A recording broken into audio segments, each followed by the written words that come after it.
So good morning, everyone. My topic is approach to CNS infection. Previous year question asked from this topic. It's mainly 10 marker, and the questions are give DDs for ring enhancing lesions in brain in immunocompromised patient. Then discuss the role of imaging in infection and infestations of adult brain, HIV manifestation in CNS, neurotuberculosis, herpes simplex encephalitis, fungal infections in brain, neurocystic sarcosis. So I want to tell that CNS infection in immunocompromised patient is one more topic. I think it will be covered by Samrat sir. So I have not included that and the opportunistic infections seen in HIV, those are excluded from my topic, and we are mainly dealing with the infections in adult brain.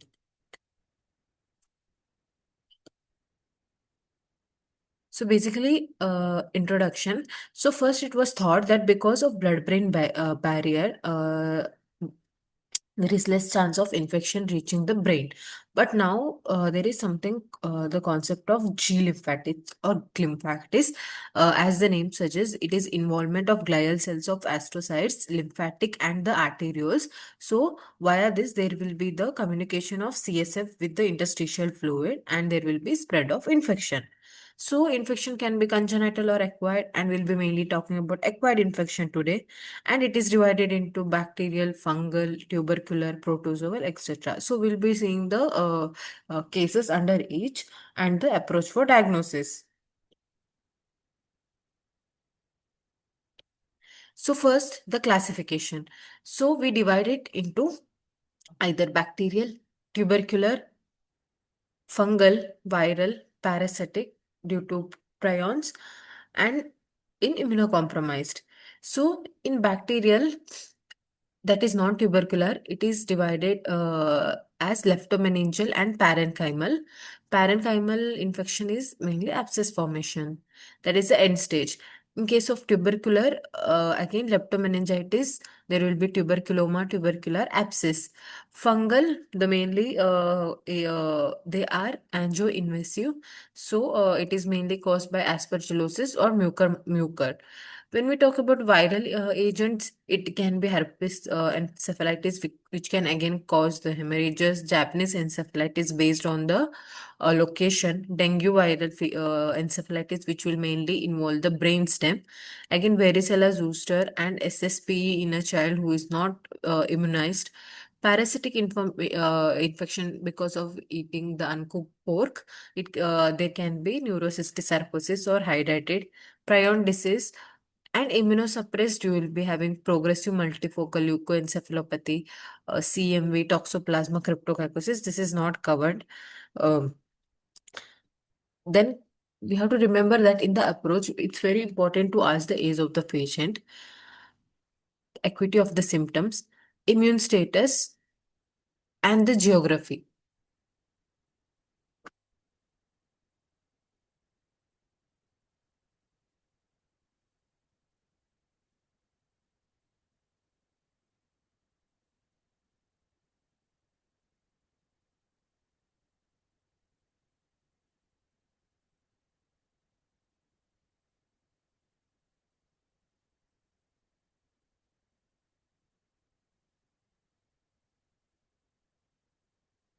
So as I told, um, in the location, we have to see first, after seeing the location, we have to ask for the special sequences. Though contrast enhanced MRI is the best modality for CNS infection, there are certain situations where we have to ask for extra sequence. There are certain basic sequences, and there are certain advanced sequences like MR perfusion, MR spectroscopy, cis sequence, etc. Then type of enhancement pattern again will help us to narrow down the diagnosis. Now coming to location. If See, first of all, location can be one or more, but if it is extra axial, then it is mostly fungal. If it involves white matter, again a PML or neuromyeliosis. If it involves cortical region, we'll think of HSV. If it involves the basal ganglion, then again toxoplasmosis, Japanese encephalitis, which is a classic spotted where we see how hyperintensities in the thalami. Then, in the end, involvement of brainstem or cerebellum, we have to think of viral infection, we have to think of dengue, and based on the location, based on the geographic area in example, in North America, no, listeria is common. So, if it's Indian population, we'll think of dengue. Now, coming to the sequences. So,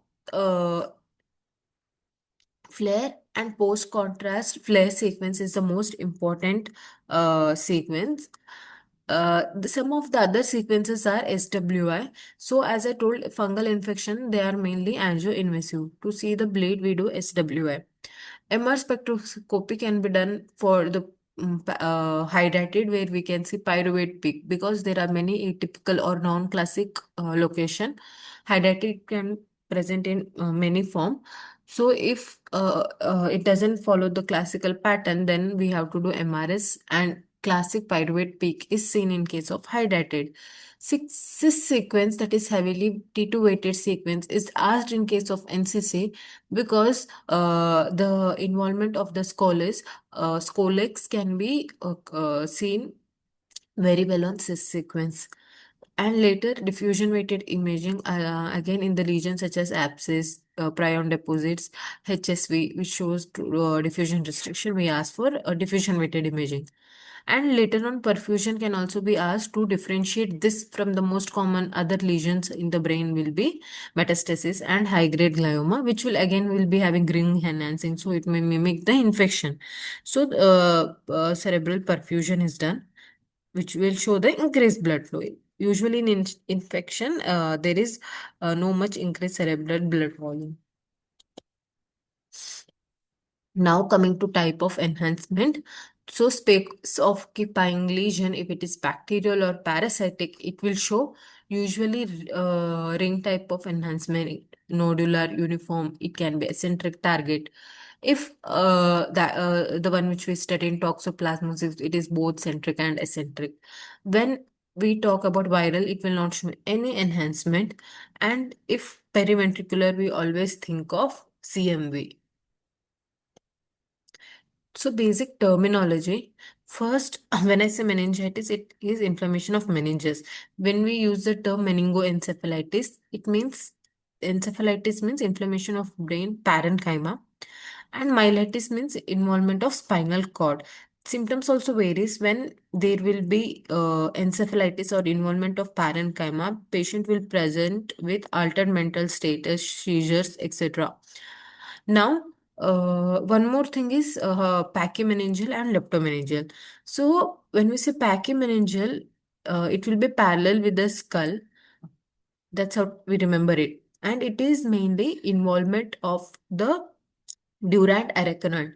And when I say leptomeningeal, it will involve the pia mater and sulcal spaces. So here you can see this is the brain parenchyma, and close to it we are having arachnoid and pia mater. So if there is involvement of this pia mater and arachnoid, we'll tell leptomeningeal. In this example, we can see the leptomeningeal involvement, such as of meningitis. Pachymeningeal is mostly seen in case of intracranial hypertension, less likely to be infective cause. But leptomeningeal is mostly seen in inflammatory cause, infections, and in tumors. So, for example, this is just an example in which flare we can see flare post contrast. There is leptomeningeal enhancement. So we did diffusion restriction, and here we can see the focus of abscess, so or pus or collection. So this was bacterial meningitis.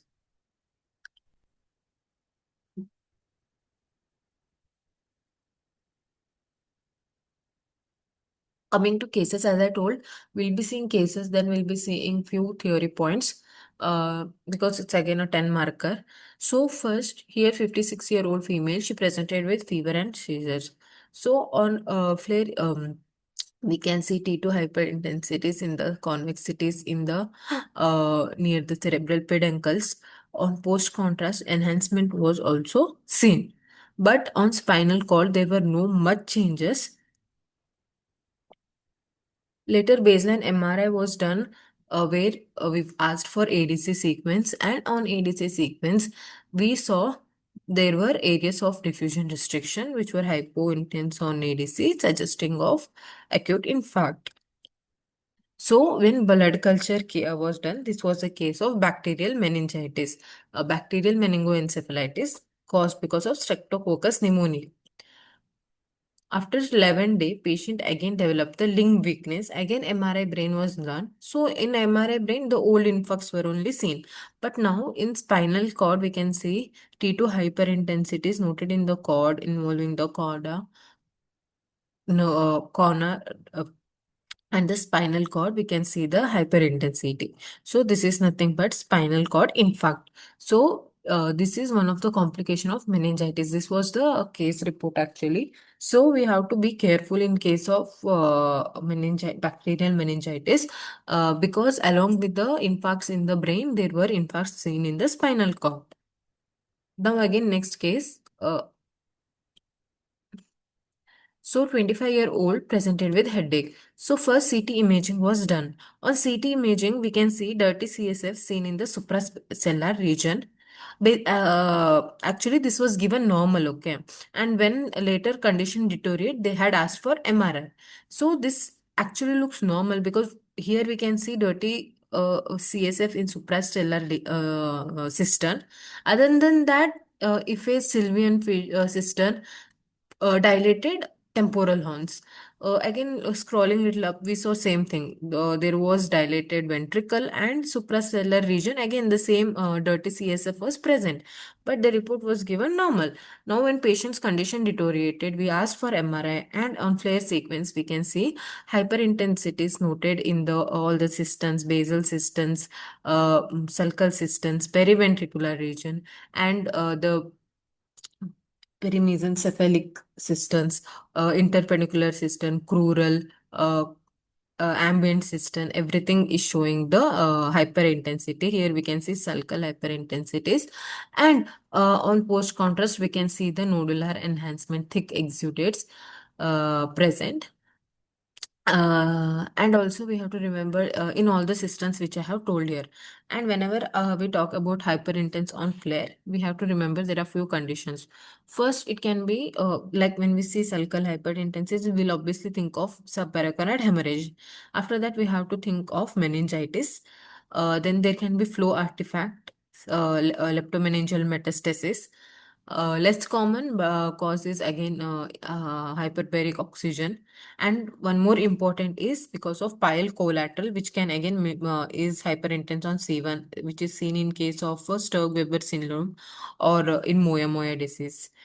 And in case of ruptured dermal, which we saw in our last class, again, it is both T1 and T2 hyperintense. So since it is T1 hyperintense, we can differentiate it. And then gadolinium or contrast in case of patient with CKD, because of blood-brain barrier leakage, they will also present with clear hyperintensity. So this is the important question, causes of hyperintensity on the flare. So again, coming to diagnosis, this was the case of pyogenic meningitis. Confirmed on contrast enhanced MRI. Now, it is always important to find what is the cause of the infection or source of infection. So before going to that, we will be studying about few terminology, that is subdural empyema, effusion, hygroma versus chronic subdural hemorrhage. This everything is taken from Osborne only. So whenever we'll see next case, we'll understand. So this was neonatal sepsis. Here we can say on DWI, well-defined a collection which is showing diffusion restriction, but it's not causing the midline. So this was nothing but the empyema. Uh, Again, we can see diffusion restriction area near the ventricles associated with the vasogenic edema. Now, here we can see foci of collection showing diffusion restriction, that is nothing but abscess. Again, on flare sequence, we can see widened subarachnoid space with the flare hyperintensities. And here we can see on post contrast there is enhancing of the meninges, but this again doesn't cross the midline. And this is the rim enhancement shown by the suggesting that it is abscess. So this is nothing but the progress of the meningitis. Here we can see meningitis with empyema, with ventriculitis, with abscess formation. Now, coming to, as I told, about the empyema, effusion, and hygroma. So, as we saw in our case, subdural empyema will be having diffusion restriction. It is nothing but the pus collection. So, it will show diffusion restriction. It will show enhancement. When we talk about subdural effusion, these are also seen post meningitic state, but they will not show diffusion restriction. There will be enhancement. Hygroma is nothing but the leak of arachnoid. So, because of arachnoid tear, it is seen. So, it will not show any diffusion restriction or enhancement, and it is suppressed on our flare. Then chronic STH, not chronic. Chronic is dark. Late subacute stage will again mimic like this. It will show hyperintensity. So we have to again rule it by seeing other features um, and the history. So now we understood about the empyema. Again, in empyema, it's divided into subdural, epidural. This is similar to our STH, ADH. Subdural, you remember that it will not cross the midline, cross the suture. And whenever we, for example, say this was the case, did not cross midline, and immediately in the autopsy, when the dura was opened, we can see the collection which was just restricted here. It was not crossing the midline. This is case of epidural collection, and here we can see because of Podfrey tumor and how it has crossed the midline. Now we'll go to our next case. Again, here we can see uh, calvarium skull bone showing sclerosis, and it is bit widened.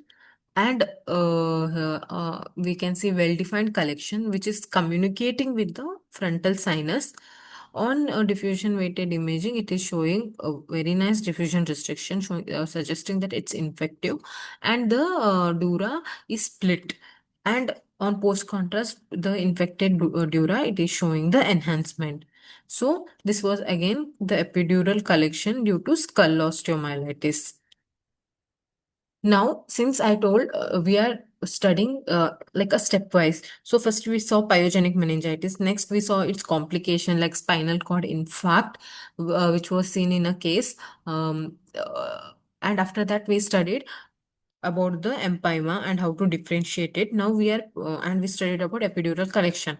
Now we'll be studying about the progress of this meningitis, how the abscess is formed. So we'll be studying about early cerebritis, late cerebritis, early capsule, and late capsule.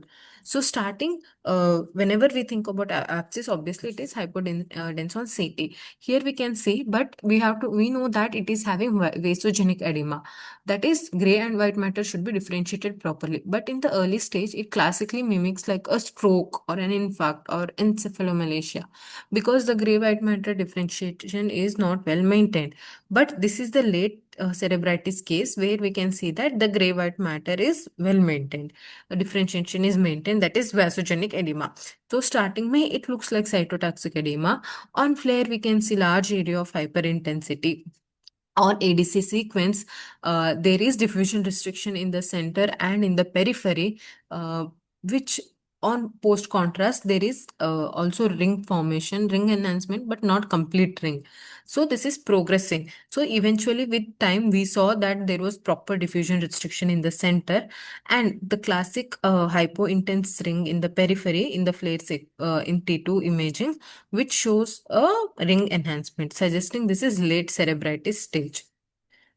Now, formation of capsule as it evolves to form abscess. Here we can see there is on plain CT image, there is hypodense collection with large amount of edema surrounding by a capsule, and the capsule is with the time the edema subsides and there will be a good rim of enhancement around the capsule.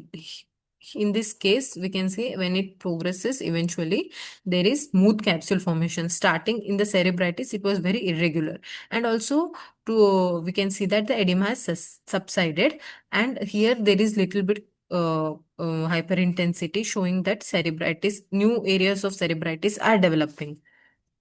So when the capsule progresses, the classic spotter image, again the double rim sign can be seen in the abscess. So this is T2 weighted image. We can see the large amount of surrounding edema with the T2 hyperintensity showing the double rim sign. That is, outside there is hypointense and next medially there is one hyperintense. Compared to this, it is hyperintense rim showing viable and non-viable layer. And on contrast, it is showing smooth. How now we can see from how irregular enhancement it has turned into very smooth enhancement, thick smooth enhancement, showing true diffusion restriction in the center with the peripheral edema. And when we do, as I told, if we want to do any advanced imaging, when we do MR spectroscopy, we can see that it is having increase of almost all the amino acid. So in abscess, there will be increase of amino acids, that is valine, isoleucine, leucine. And on perfusion, there is no increase, there is no flow in the area. Now, again, the complication of the abscess. So here we can see multiple ring enhancing lesion on post contrast image. It has communicated with the ventricle and it has ruptured. So the ventricle wall is showing well enhancement, and there is diffusion restriction around it. So this is one of the more dreadful complication, that is intraventricular rupture of the abscess. And this is the abscess which is showing diffusion restriction. So now we understood how to identify bacterial meningitis, but it is important also to find out the cause. For example, during epidural collection, we saw that pot puffy tumor can be the cause. We saw how it can be caused because of skull paste osteomyelitis. So now this is again one more case in which there is features of mastoiditis, uh, and here we can see on right side there is opacification of sigmoid sinus, but on left side, sorry, right side, there is no proper opacification, there is a thrombus. So this is again one more complication, that is CVT, mainly caused because of mastoiditis. And always we have to find the cause for the abscess. For example, here we can see T1 hypointense area with the rim. On T2 it is hyperintense, and on post contrast it is showing thick enhancement. But here we can also see enhancing the front enhancement in the frontal sinus, suggestive that the source of infection is from the sinus. So this is how in MRI we can even identify the cause of the abscess, because ultimately only by treating the cause the pathology will decrease. So left frontal abscess secondary to frontal and ethmoidal sinusitis, and on culture it was Staph aureus positive. So again, repeating, we have to always look for the sinus, mastoid, and dural venous sinuses in case of meningitis. Now this next is theory part. Uh, this I have already explained. Bacterial is acute pyogenic, viral is lymphocytic, and in chronic meningitis it can be TB or fungal, and some rare causes non-infectious can be sarcoid. We studied about leptomeningeal and pachymeningeal type of enhancement also.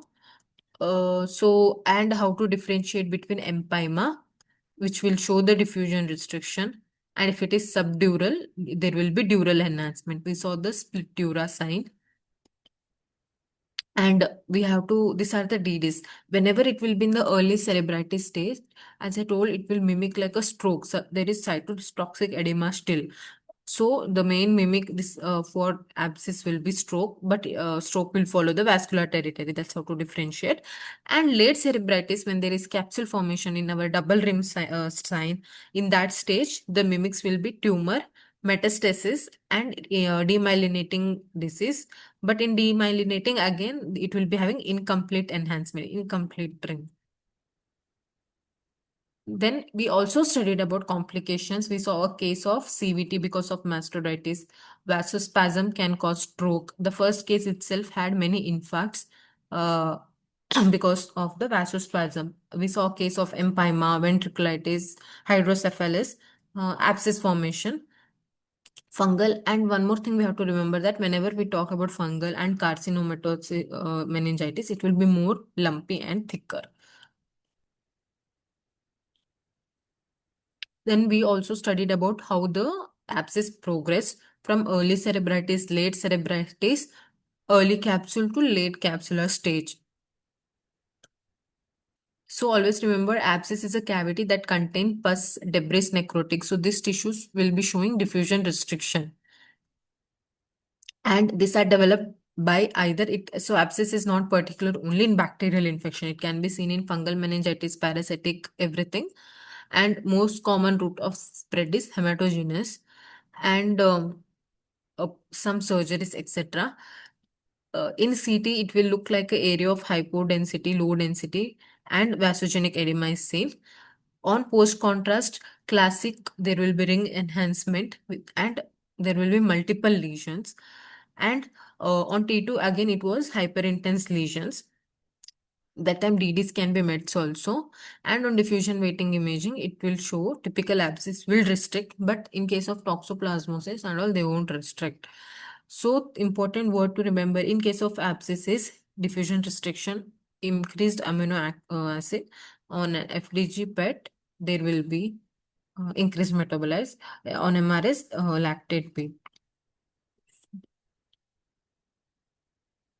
So whenever we see the smooth ring, we think of abscess. Whenever we see irregular ring, bumpy, we will think of tumor or tumor as the most common cause. And we studied various DDs for flare hyperintensity also.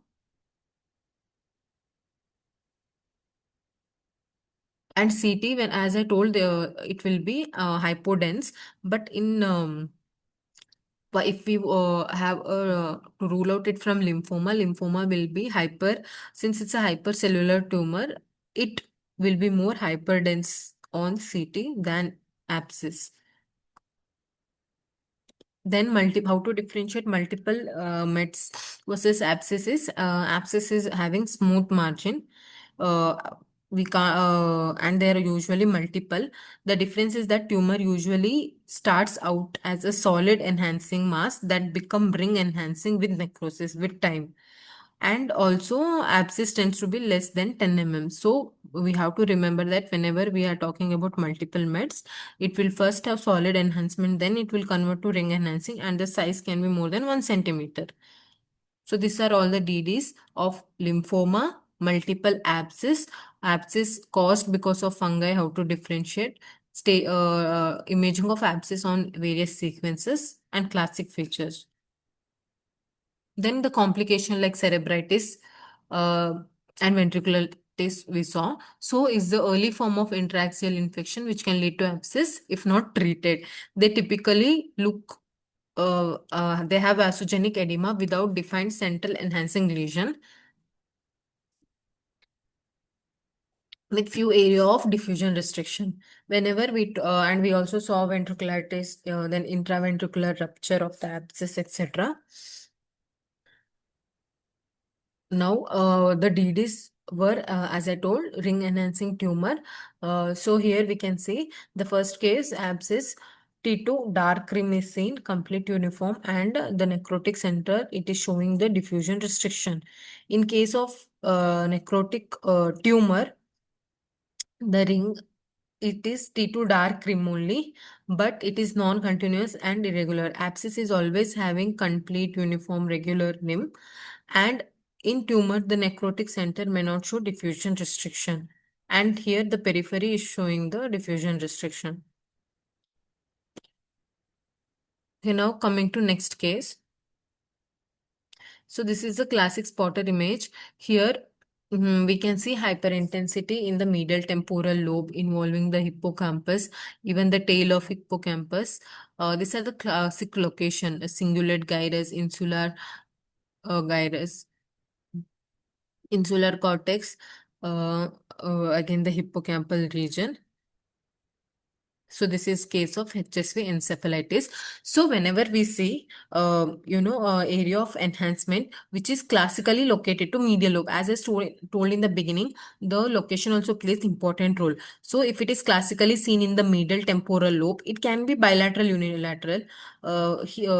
It can be symmetric or asymmetric. Mostly it is asymmetric. So asymmetric area of patchy enhancement seen in mostly temporal lobe, which is flare sequence is very sensitive for this. We have to think of HSV, herpes simplex, encephalitis. One is more common in adult. So this is again one more case. Here we can see on T1 weighted. So T1 weighted image, we can see the edema, and on T2 weighted image, we can see hyperintensity. And on ADC, DWI, it is showing nice diffusion restriction in the insular cortex. And on post contrast, there is no much enhancement. So if we see this presentation, we have to always think of HSV encephalitis. This is again companion case. 65-year-old came with a history of headache and lethargy. Here again we can see region of edema on the flare, area of hyperintensities, which is asymmetric, mainly involving classic temporal lobe, middle temporal lobe, insular cortex. It was a case of HSV1.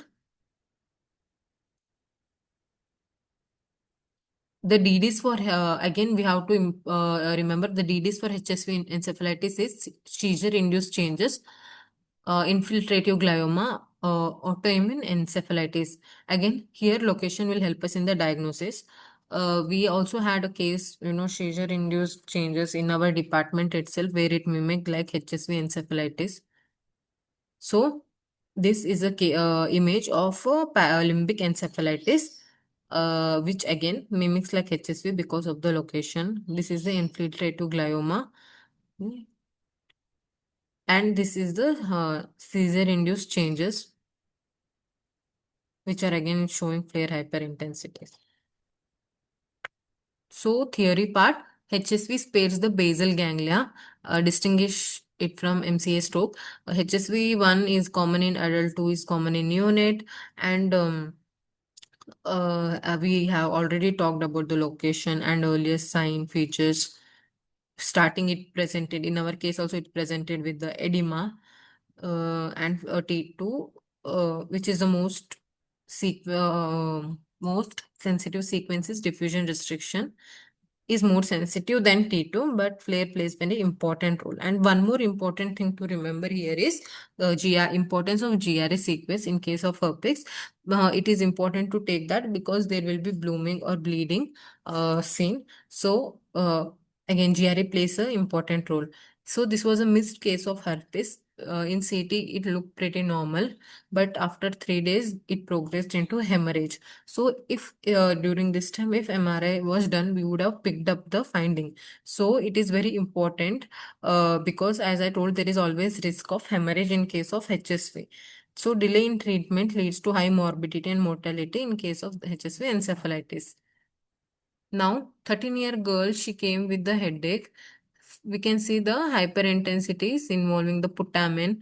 Um, Here we can see involving the corpus callosum, again insular cortex, brain stem. There is no much enhancement. Again, here we can see the diffusion restriction seen in the splenium of corpus callosum. So this is a classic case of EBV encephalitis. Now coming to next case where we can see hyperintensities which is seen in the cerebellum region. So whenever we think of cerebellitis, we have to think of varicella zoster virus, and the main DD for this will be phenytoin toxicity, in which there will be cerebellar degeneration with calvarial thickening. I've asked this in the end as a spotter. So coming to other very important but rare condition, here we can see expansion of the cord, T1 and T2 weighted image, T1 hypointense, T2 hyperintense, extending from medulla to entire cord, causing widening of the spinal cord. So this is a case of rabies. Rabies will be encephalomyelitis, that is, it will it will involve brain, myelitis, it will involve the spinal cord. Now coming to 13-year-old with cognitive decline. See, remember I have told already in the starting importance of age. So certain infection are more common in on young. So this was 13-year-old. So on this one, flare sequence, it did not through T2 imaging, we can just see the hyper intensities, but it was not specific for any infection. Even hyper intensity seen in the frontal lobe. Later on, when we asked proper history, they told that child was not immunized for measles. So because of good clinical history, we came to conclusion that this is not acute, it is subacute to chronic presentation, that is the complication of measles induced encephalitis, subacute sclerosing panencephalitis. So here again history will help us in the diagnosis, or else it is rare to think about measles because there are many causes from leukodystrophy to many causes which will cause the hyperintensities. Again, it is involving cortical white matter, and when we do the antibodies will be positive. There will be anti-IG measles. There will be IgM antibodies which will be positive in CSF. Now, this is again very important spotter. Here we can see on flare imaging, unilateral, there is hyperintensity with the hemiatrophy, which is seen very well on T2 weighted image. Here again we can see there is unilateral cortical atrophy. This side is normal, left side there is atrophy, and flare and T2 and flare hyperintensities. So this was a case of Rasmussen's encephalitis. It's not we have again studied about one more Rasmussen's, that is Rasmussen's aneurysm, which is seen in case of pulmonary cavity, in case of tuberculosis if pulmonary artery bleeds. So one more Rasmussen's is Rasmussen's encephalitis. Both are important spotters. Again, there will be history will play very important role because there will be history of progressive weakness and refractive seizures in a child. Usually, child will be normal, his brain will be normal, but after some time, because of some ischemic insult, it will develop this encephalitis. So there will be again a history related to some injury, some insult, and classical features of T2 flare hyperintensity, hemiatrophy. Other side will be normal. Now the main DDs are again important here because we have studied many cases of atrophy and hypertrophy. So if there is hypertrophy, that is other side is big, the DD will be hemimegalencephaly. And if other side is small, it will be Sturb-Weber syndrome or Dyke-Davidoff. Again, in Sturb-Weber, we can see piloangioma, stamp tract calcification. And in case of Dyke-Davidoff, um, calvarial thickening and all will be seen. So this is how to differentiate. So whenever we see big side with big ventricle, you think of hemimegalencephaly. Whenever we see this is a small side with the big ventricle, the ventricle is dilated, then we have to think of Rasmussen's encephalitis. Now this is again a common case where we can see now now we finish bacterial. Just summarizing, we finished bacterial, we studied many viral infection. Now we are progressing to tuberculosis. Okay, now in tuberculosis we have to remember that tuberculosis will present as tuberculoma, it will present as tubercular meningitis or sometimes abscess. And important is in tuberculoma also there are various stages, like there is non-caseating, solid caseating, and a caseating stage in which it will look different. So we'll be seeing each case and then we'll be summarizing. So in this example, we can see T2 image, well defined, but T2 hypointense focus with surrounding edema. So there are multiple. Um in cortical, subcortical, basal ganglion region. Uh, and on post contrast, these lesions are showing enhancement. So in this case, this was a case of non-caseating granuloma. This was a case of tuberculoma with a caseous necrosis. Since it is T2 hypo, that is a buzzword for solid caseating. Now, going to next case, here also we can see T2 hypointense lesion only, but they are more now conglomerated, and because of central necrosis, this hypointense lesions are having hyperintense area, but classically T2 hypointense area with the edema showing diffusion restriction. And when MRS was done, it will demonstrate the lipid lactate pit So this was again the case of the uh, tubercular granuloma. Sorry, tuberculoma. Now again one more case for tubercular meningitis. So this is like always remember like this is a T2 sequence. Sorry, this is flare. CSF is suppressed and this is T2. So in T2 CSF will be seen properly. Even in flare, when the CSF looks like that of our T2 means it is meningitis. It is not getting suppressed here. So here we can see the leptomeningitis. Whenever we see the flare enhancement in the starting pyogenic abscess meningitis only we studied. The DDs which will come for our mind will be either it is subarachnoid hemorrhage, either it should be pus, either it should be tumor metastasis or high flow oxygen history. So to rule out hemorrhage, we asked SWI and and later on ADC and there was no much bleed. Later on ADC and DWI sequence, we can see there were area of infarct in the perforated territory and there was some ring enhancing lesion. So this was a case of complete tubercular meningitis. Again, we have to remember that tubercular meningitis, meningoencephalitis will involve the basal cistern, will be having due to endarteritis, there will be infarct, there will be tuberculoma formation. We saw already cases of solid tuberculomas. There will be meningoencephalitis. Again, we have to be very important with tubercular meningitis because there can be inflammation of the cranial nerve. Not only infarct, it can cause inflammation of the, these are the exudates in the basal cisterns more commonly. So there can be this in the spinal cord, we can see the inflammation of the nerves. So that it can cause even arachnitis. Now this is again one more case where we can see multiple T2 here, it is T2 hyperintense lesion in the brainstem. They are located, they are multiple and on post contrast they are showing enhancement. So this was case of non-caseating tuberculosis. As I told, when only in solid it will be T2 hyper. In case of non-caseating it is T2 hyper. And on perfusion imaging they will not show any increased blood flow. We can rule it out from metastasis. Now again one more case, T1 isointense, T2 it is hypointense, showing the irregular rim enhancement. So since the buzzword here is T2 hypo, so whenever we tell T2 hypo, it will be solid caseating. It shows diffusion restriction. Uh, yeah. And final it doesn't show any diffusion restriction. So it is not any lymphoma or malignancy. Here it was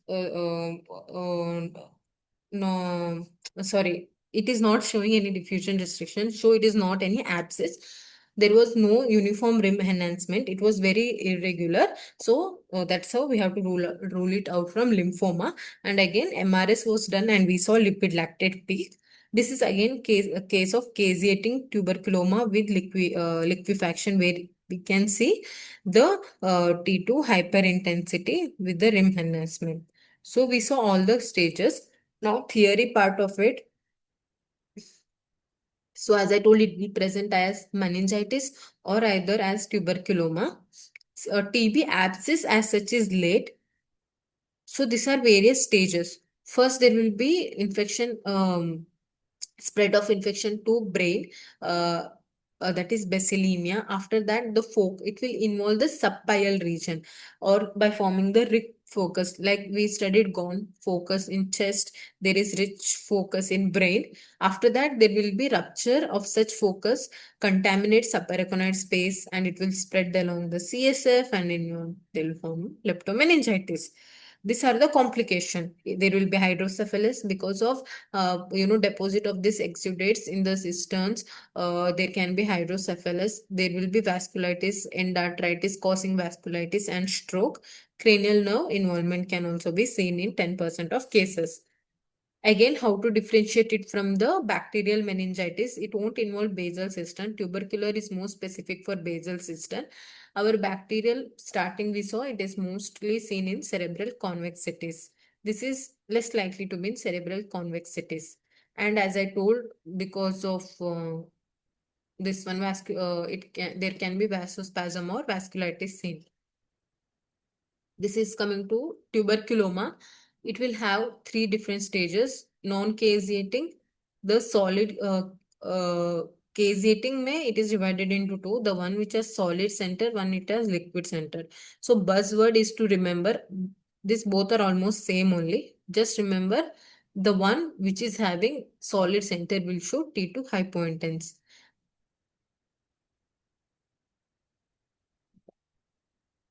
This is again to write the theory answer like how it will present. It can present as typical tuberculomas. We saw the T1, it is iso intense.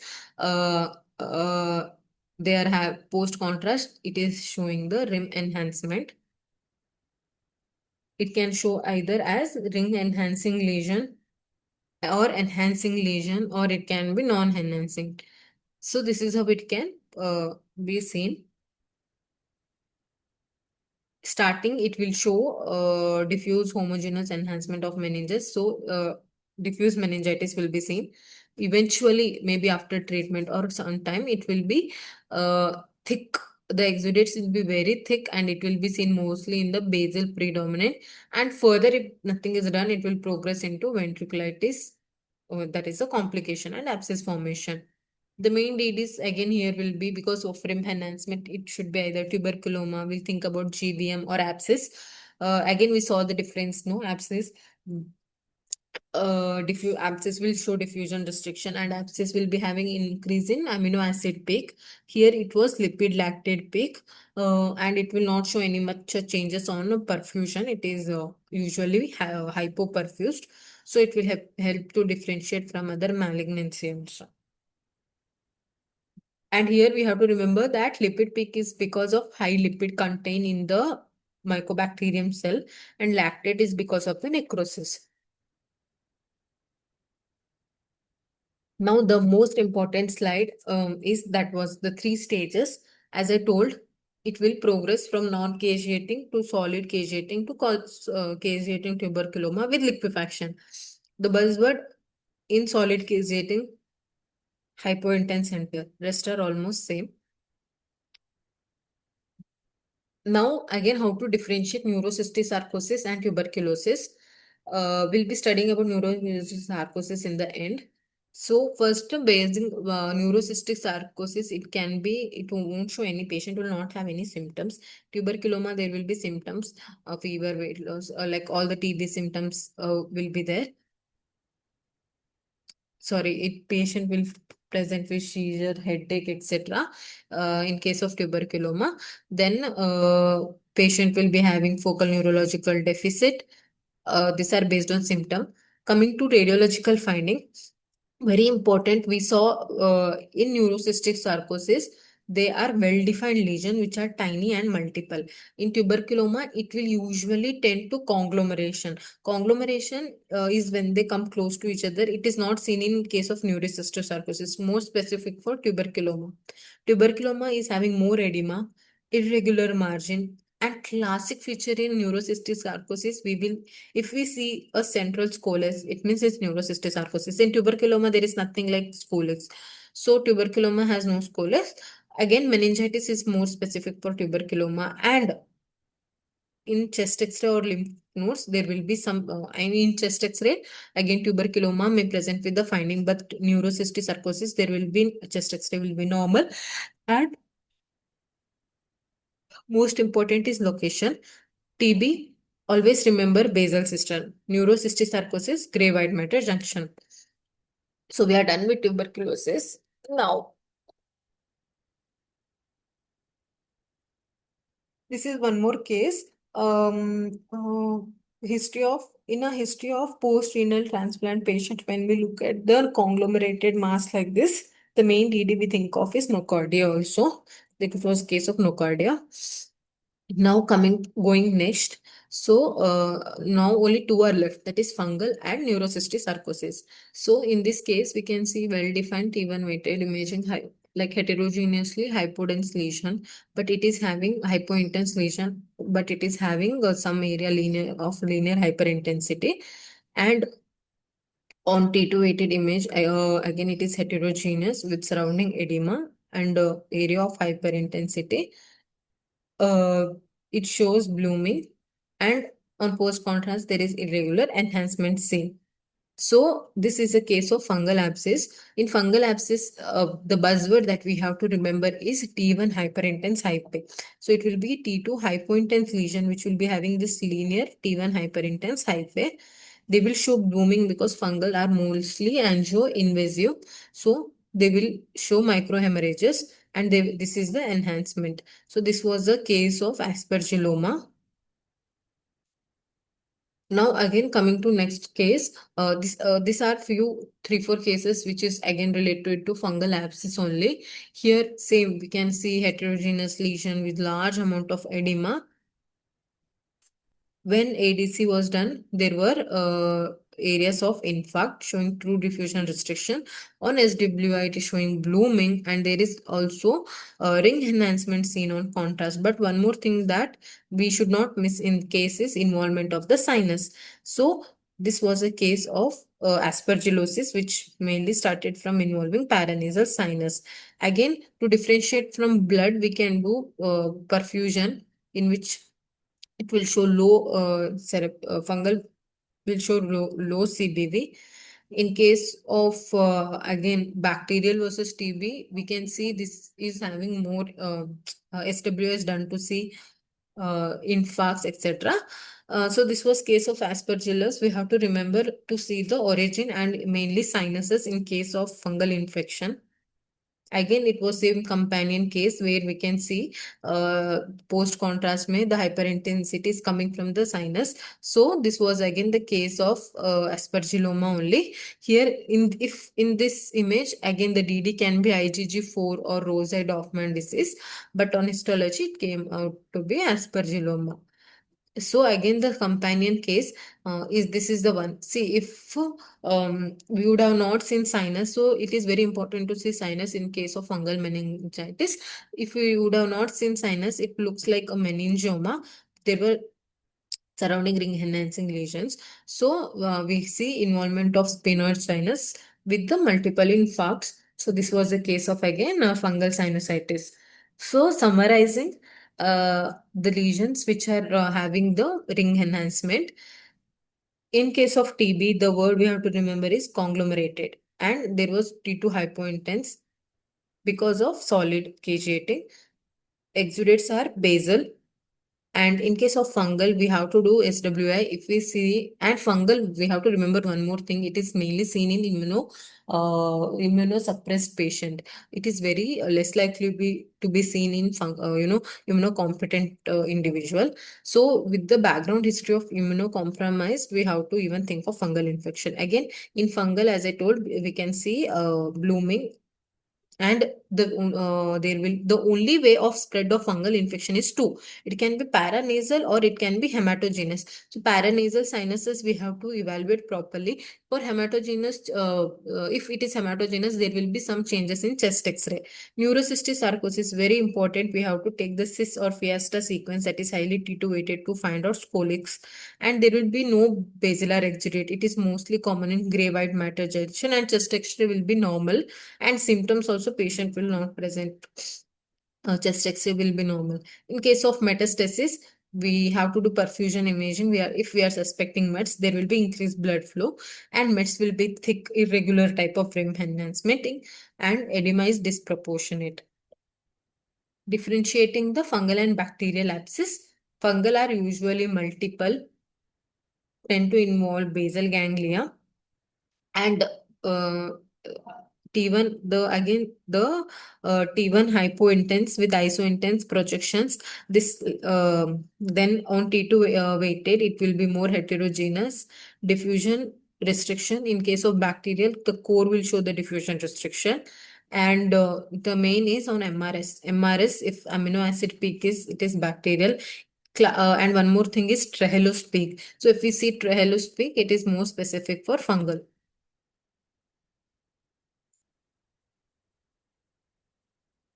So in bacterial, we saw about the rim sign and central showing diffusion restriction. So in case of fungal, there will be a peripheral which will mostly show the diffusion restriction. Now coming to last infection, that is neurocystic sarcosis. So now in this topic, importance is to study the various stages.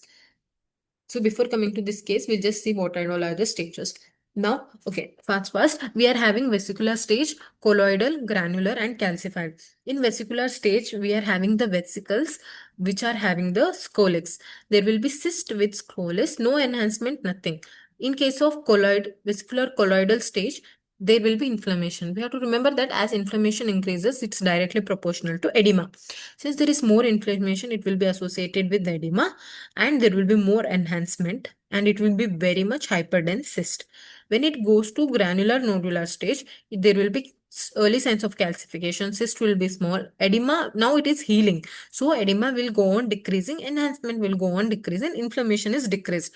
Later, when it is healed, we tell it as calcified stage. So it will show calcification on CT and on SWI, it will show blooming. So whenever we are talking about the stages, there are 4 stages. I have asked this in the end. 1 to 4. So first it will progress as vesicular stage. Then we are having colloidal, granular nodular and involution, that is calcification. So vesicular, as I told, it is a cyst with a scolex. There will be no edema. And in second, colloidal or colloidal vascular is the when patient will present with seizures or symptoms, because there will be very much edema, there will be ring enhancement. As it progresses to granular, there will be a decrease in the edema, decrease in the enhancement. Then when it goes to calcification, we can see this blooming.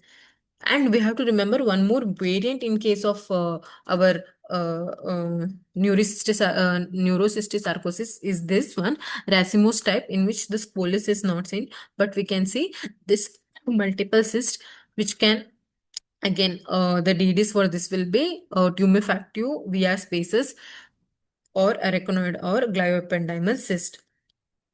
So coming to our case, here now we can see T2 on T2 weighted image, we can see hyperdense lesion, hyperintense lesion with the central scolex, large amount of edema. So this is which stage? This is vesicular colloidal stage. It's mainly colloidal stage and it shows the thick rim enhancement. So this is vesicular stage because there is no much edema and thin rim of enhancement is there. And on ADC, this is showing central diffusion restriction, peripheral it's not showing. So this indicates that it is an active infection. And one more thing we have to remember, that whenever we see gross hydrocephalus in a patient, we have to always ask for cyst sequence, because intraventricular is the most common location. So this is a neurocystic sarcosis which is hiding in the intraventricular location. So we have to see ventricles also properly. Now again, this is same case of intraventricular neurocystic sarcosis. Importance of this is it will not be reduced by medicine and surgery should be done for this. And always ask for cyst sequence. Neurocystic sarcosis, ask for cyst sequence to see the scolex. Now, this is again companion case.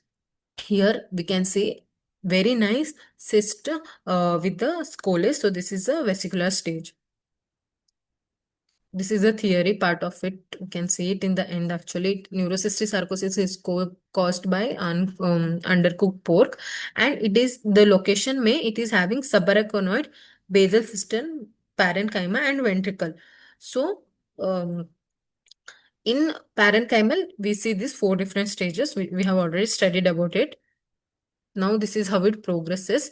This was the vesicular stage, which shows the enhancement. This means with very little edema. Okay, no much edema. Now, this is where it is very active. Patient is presenting with seizures. The larva is bursted. So, it is having the large amount of edema. There is ring enhancement. Later, it will progress to granular stage, in which there is again healing larva. Edema will be less, and later on calcification. This was again importance of the cyst sequence, because on normal T2 weighted the scolex was next. This is a cyst sequence where scolex was seen nicely. So that is the importance of the cyst sequence in NCC. Again, the intraventricular type, which is also called as Brown syndrome, we studied it. Patient will present with intermediate headache, ataxia, drop attack because of cross hydrocephalus will be there. And neuroimaging, again, elevated amino acid peak, not much important. Now coming to other pathologies. So we have only few pathologies left. We'll finish fast. So this was the case. We can see multiple infarcts. This was a case of cerebral malaria. So we can see multiple area of blooming with the history of malaria. If the patient presents with seizures, ataxia, we have to think of cerebral malaria. Again, this is a classic appearance of hydrated. We have to remember that again in hydrated, usually this is honeycomb. It will look, the thing is, because of the progress and stage, it is easy to identify cerebral hydrated. We can see the daughter cyst. The This is the floating lily sign as it progresses, and this is the three-layered appearance of the cyst, which is pushing the adjacent brain parenchyma. The main DD for this will be neuroglial cyst, but neuroglial cyst will not present with daughter cyst of various stages. So this is how the classical appearance of the hydrated cyst. But here, as I told in the beginning, we have to do MRS. In MRS, there will be pyruvate peak at 2.4 mm. Because sometimes it doesn't look, it will not have the classic appearance. That time, the MRS peak will help in the diagnosis. Now, coming to one more condition, which here we can see T2 hyperintensities involving the corpus callosum, cortical region, subcortical region, cerebral peduncles. So this was a case of Lyme disease. So this again based on the area and the history of trekking, we can see. Again, one more important feature in Lyme disease is involvement of cranial nerve. Here we can see hyperintensity in internal auditory canal. So most likely due to involvement of facial nerve, and near the cavernous sinus. So involvement of trigeminal nerve. These are the most common nerves involved. This was again case of Lyme's disease. Going to next case, here we can see again T2 flare hyperintensities in cortical, subcortical, brainstem, hippocampus. So this was a case of dengue fever. Dengue fever is more predilection to brainstem. Again, same hyperintensities in the cerebellum, subcortical region, showing diffusion restriction, few microbili. This was the case of dengue. So remember the location in case of dengue, that is basal ganglion, thalamus, cerebellum, cortex, and white matter. And we have to remember one more important complication of dengue, that is dengue hemorrhagic diastasis. There can be, if it untreated, where if in the severe condition, there will be subacute hematoma formation. We can see in this case with microbleeds. Now coming to so when I see this case, there are so many different DDs which come to my mind when we say T2 flare hyperintensities. So it can be, these are the various causes, but based on the area location, this was a case of Japanese encephalitis, which shows bilateral T2 flare hyperintensity. Now again, one more condition where we can see the T2 flare hyperintensity and mainly involving the trigeminal nerve. So this was the case of neuromelidiosis, which is having more predilection for trigeminal nerve. Now again, T2 flare hyperintensities in cerebellar region with few multiple ring enhancing lesion on post contrast. This was again the case in North America. So in there, like dengue is common here. In the cerebellum, when we see T2 flare hyperintensity, we see dengue. So in other countries, Listeria romancephalitis is more common. Now again, here we can see T2 hypointense lesion, which is showing diffusion restriction. So the first DD we think when we see such images is a TB, but tuberculoma, but it was VDRL positive case. So this was case of neurosyphilis. So conclusion is always ask for clinical history, geography, age, immunological status, because again HIV and infections are whole different spectrum. Location plays very important role, like in TB, basal cistern, gray white matter junction in neurocystic osmosis. Fungal will be extraaxial. Type of enhancement, smooth, nodular. Bacterial will be mostly smooth. So type of enhancement pattern is also important, and choice of sequence, as I told, they're asking for six sequence SWI in case of bleed, etc. So this will help us to give the differentials. This is again the torch infection. Like it has been already covered. Just summarizing torch infection. This is we have to remember that it will be presenting with 48 hours of birth. Serology will be positive, and we have to include other diagnosis. As in torch, the most common is CMV, and we know it is having periventricular calcification. Toxoplasma, it will present with hydrocephalus, and HSV, we have to remember that there is risk of bleed. Then R for rubella, parvovirus, COVID, Zika is neurolytic, so it is more dangerous. These are again the features suggesting each. For example, whenever we talk about CMV, periventricular calcification, it is associated with polymicrogyria. Toxoplasma shows hydrocephalus. Then HIV will be having global atrophy, etc. Atrophy of the frontal lobe. This is again the neurosonographic images. Here we can see those mm, cyst, which this is a case of CMV, which is presenting with the periventricular cyst and the subependymal cyst. This is subependymal hemorrhage slowly progressing into cyst, and we also can see the calcification of the in the frontal the, lobe ventricular striate artery calcification can be seen. So this was a case of CMV, which has various different presentation, and on if we here we can see the coarse calcification in the frontal lobe, and on gradient echo it is proving calcification, and I told CMV is having perivent. This is a classical feature, periventricular calcification. Here we can see on MRI image, we can see the periventricular cyst. Then this is the dilatation of the occipital horns and presence of subependymal cyst. All this suggests it is CMV infection. Toxoplasma, we have to remember they usually present with gross hydrocephalus. Again, rubella infection, it like for a minute it looks like Wonderham syndrome. But rubella also is having large amount of cyst. It is having temporal cyst, subependymal cyst, periventricular cyst, etc. And whenever we are thinking about, whenever we are doing herpes, we have to look for the bleed. So that's it. Um, Now coming to questions, this was case which was in our department only. So here we can see the T1 hyperintensity, and this linear hyperintensity showing diffusion restriction, and we can see the basal exudates, meningeal enhancement. So this was case of tuberculosis with CVT. And these are my questions. The stages of NCC,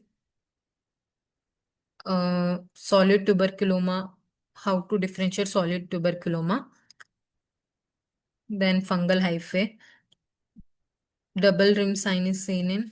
Then what are the different stages in TB? And this was a phenytoin toxicity. Like while discussing dengue, I had told. Uh, so whenever you see cerebellar degeneration with calvaria thickening, the DD was phenytoin. So this was case of phenytoin toxicity. And this is very important spotter again. The multiple dilated cyst, dilated ventricle and cyst. So this was the Rasmus type of NCC, Racemose. This is Rasmussen's encephalitis. Coming to spotters.